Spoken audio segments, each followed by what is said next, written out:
And I think that ito yung biggest asset ng gym na to is the staff. Mababait talaga yung staff and hindi ka talaga may intimidate. And this is coming from someone again na never pang nag-gym, never pang nagkaroon ng fitness activity.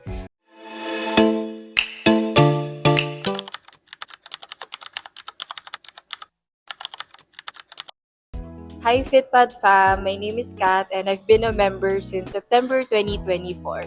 So first question, what motivated me to enroll? So I just want to give a short background of my fitness journey. Before I enrolled here in FitPad, I've been doing Pilates na for about 7 months. Then out of nowhere, parang na-bored na ako. I said, I needed a new movement, a new activity. So like yung nakikita tong FitPad kasi nakatira lang ako dyan sa Don Jose. So, nag-inquire ako sa Facebook nila for a free trial session. So, mind you, I've never ako nakapasok ng gym in my whole life. Very first time kong nakapasok ng gym is here sa FitPad. And that was like September 2024. So, I did a free trial. And first impression ko agad, and I think that ito yung biggest asset ng gym na to is the staff. Mababait talaga yung staff. And hindi ka talaga may intimidate. And this is coming from someone again na never pang nag-gym, never pang nagkaroon ng fitness activity. So it's very important na hindi intimidating yung staff, hindi intimidating yung people.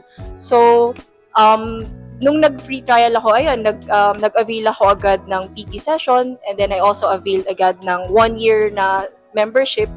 And since then I've been consistent with my fitness journey. So that is what I can say. What really motivated me here to enroll is the people. There's a good community here. Especially for first timers, I really recommend this gym.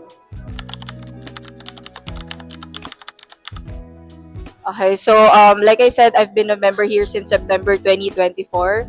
Question is, have I noticed any changes sa physique ko, sa confidence ko?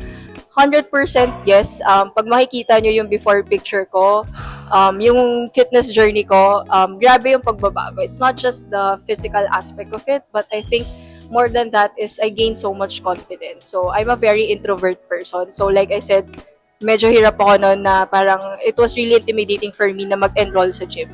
So, I was really introvert, pero since the staff here is good, and then I started seeing the progress, the small progress, that what's kept me going. I really did notice a lot, not just the physique, my confidence really. So, nag-enroll ako ng PT session sa FitPad. So, kasi first timer ako, I don't know anything about lifting, I don't know anything about gym equipments.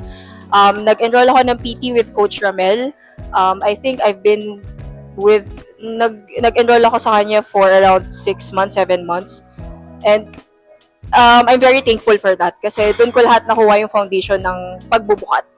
And na-enjoy ko ng sobra yung pagbubuhat dahil sa PT sessions ko with Coach Ramel. And it's not just Coach Ramel, and all the other coaches here, mababait sila. If you ever needed like support, or if you don't know how to use an equipment, you don't know how to lift, they're very accommodating sa request nyo. So, very accommodating sila na magturo kung paano yung tamang form.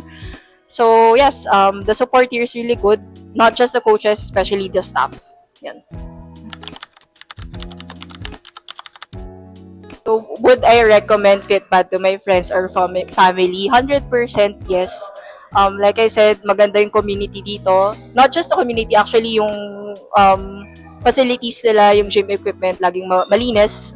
And may na-recruit na nga ako dito eh. So, I can 100%, I will recommend this to my friends and my family, especially to those people na first time pa lang mag-gym or na-intimidate mag-gym, mag-enroll na kayo dito sa FitPad. Thank you!